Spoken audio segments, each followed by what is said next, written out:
श्रीमद् सुख सागर अध्याय 9 विषम पितामह का युधिष्ठिर को राजनीति का उपदेश देना, उन्हें समझाना कि किस प्रकार उन्हें आगे अपने सारे राज्य को चलाना है। इतनी कथा सुनकर श्री सूत जी सौनकादिक ऋषिवरों से बोले, जब प्रभु श्री कृष्ण जी व समस्त ऋषिवर विषम पितामह के पास बैठ गए तो विषम पितामह ने धर्मराज युधिष्ठिर को राज्य धर्म, अपधर्म, दान धर्म और मोक्ष चारों धर्मों के बारे में विस्तार से बताया। आप सब जन भी ध्यान पूर्वक सुने, मैं आपको सुनाता हूं। पितामह भीष्म युधिष्ठिर से बोले, हे युधिष्ठिर, तुमको दुर्योधन की मृत्यु का जरा भी दुख नहीं होना चाहिए। उसने तो तुम्हें सदैव दुख एवं कष्ट दिए और तुम्हें पग पग पर धोखा दिया। सर्वप्रथम तुम सबको लाक्षागृह में जलाकर मारना चाहा, फिर तुम्हारे भाई भीम को विष का लड्डू देकर मारने का प्रयास किया, फिर जुए में तुम्हारा सब कुछ छीन कर तुम सबको वन में भेजने भटकने को मजबूर कर दिया और वन में वापस आने पर तुम्हें 5 गांव तक देने से इनकार कर दिया। उसे अपने किए का फल मिला, तुम बेकार से परेशान हो रहे हो। सत्यवादी व धर्मात्मा व्यक्ति तो प्रभु के भक्त होते हैं, उन्हें तो सुख व दुख का जरा भी ज्ञान नहीं होता। और युधिष्ठिर, तुम्हारे पास तो सदैव परब्रह्म परमेश्वर के अवतार प्रभु श्री कृष्ण सदा रहते हैं, तुम्हारी सदैव रक्षा करते हैं। युधिष्ठिर, याद रखो, अज्ञानी व्यक्ति ही दुख में दुखी व सुख में सुखी हुआ करते हैं। ज्ञानी व्यक्ति तो विपदा आने पर भी जरा विचलित नहीं होते, प्रभु की इच्छा जान उसका स्वागत करते हैं। युधिष्ठिर, तुम व्यर्थ सोच रहे हो कि तुमने अपने भाई बंधुओं को मारा है। सब असत्य है, क्योंकि इस जगत में समस्त प्राणी अपने कर्मों के फल अनुसार ही भोगते हैं। हर बात में सबसे बड़ी प्रभु की इच्छा ही समझनी चाहिए, क्योंकि प्रभु की इच्छा के बिना तो तरवर का एक भी पत्ता नहीं हिल सकता। सब कार्य प्रभु की इच्छा और आज्ञा से होते हैं।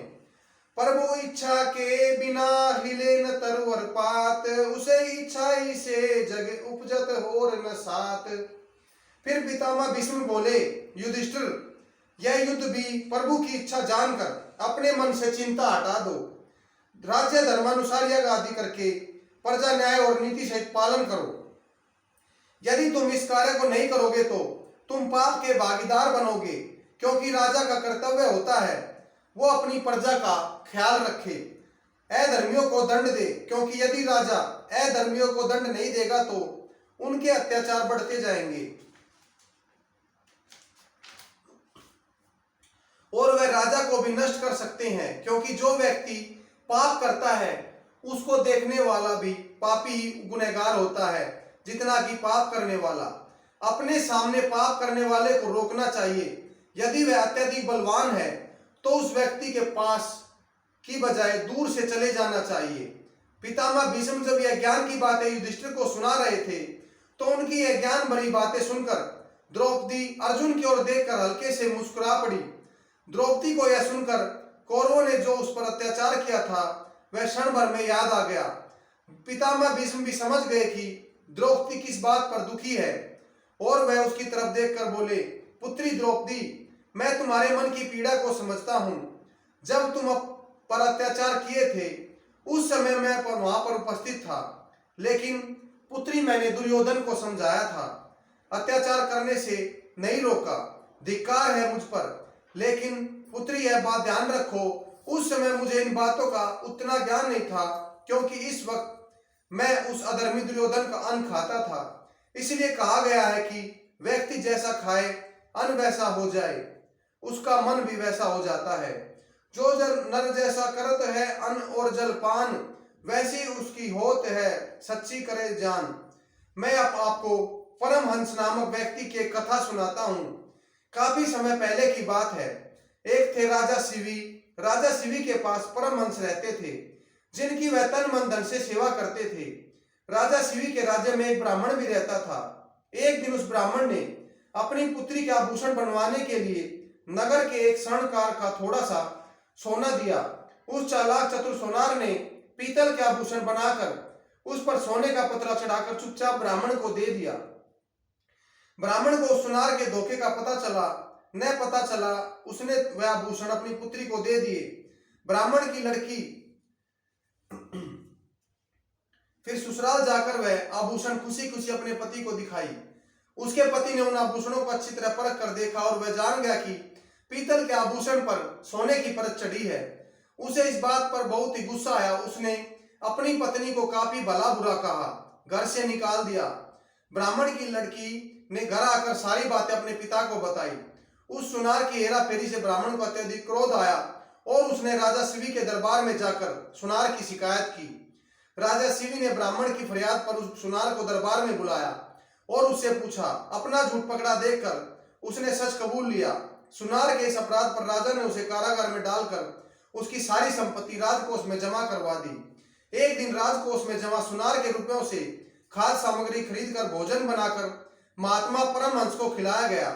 उस चतुर चालक धोखेबाज सुनार के पैसों से बना भोजन खाकर महात्मा परमहंस का मन भी बदल गया और महात्मा परमहंस ने देखा कि रानी के कमरे में कोई नहीं है और रानी का कीमती हार खूंटी पर टंगा हुआ है। उन्होंने चुपके से वह हार खूंटी से उतारकर अपनी जेब में डाल लिया और जाकर अपनी कुटिया में लेट गए। अगले दिन महात्मा जी को 3 दिन का उपवास करना पड़ गया और 3 दिन के उपवास करने से महात्मा जी के उदर से उस सुनार के द्रव्य से बने भोजन का अंश बिल्कुल निकल गया तो उनका मन फिर से ज्ञान मार्ग की ओर चल हो गया। परमहंस सोचने लगे, मैंने रानी का हार चुराकर बहुत बड़ा अपराध किया है। किसी ने न देखा तो क्या प्रभु तो सब कुछ देख रहे हैं। पता नहीं मरने के बाद क्या दंड भोगूंगा, इसलिए मैं अभी राजा के पास जाकर उन्हें सारी सच्चाई बता दूंगा। मुझे जो दंड दे मुझे स्वीकार है। परमहंस तुरंत ही राजा शिवी के पास महल में पहुंचे और बोले, राजन, मैंने एक बहुत बड़ा अपराध किया है। मैंने रानी जी का हार चुरा लिया। मैं गुनहगार हूं। आप मुझे जो भी चाहे दंड दे मुझे स्वीकार है। महाराजा परमहंस की बात सुनकर राजा आश्चर्य से उनका मुख देखने लगे और सोचने लगे, इतने बड़े सिद्ध महात्मा ने एक ऐसा नीच कार्य किया है और फिर स्वयं ही गुनहगार बनकर दंड भोगने आए हैं। यह सोचकर राजा शिवी महात्मा परमहंस जी से हाथ जोड़कर बोले, गुरुदेव, आप ये कैसी बात कर रहे हैं?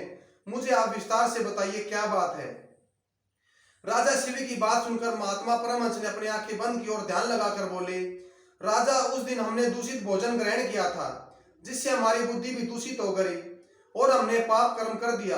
राजा ने महात्मा जी की बात की पूरी जांच पड़ताल कर पता कर उस दिन महात्मा जी ने उस दुष्ट चालबाज सुनार के पैसों से बना भोजन किया था। यह बात पता चलते ही राजा शिवी महात्मा जी से हाथ जोड़कर बोले, गुरुदेव, इस घृणित कार्य में आपका जरा भी दोष नहीं है।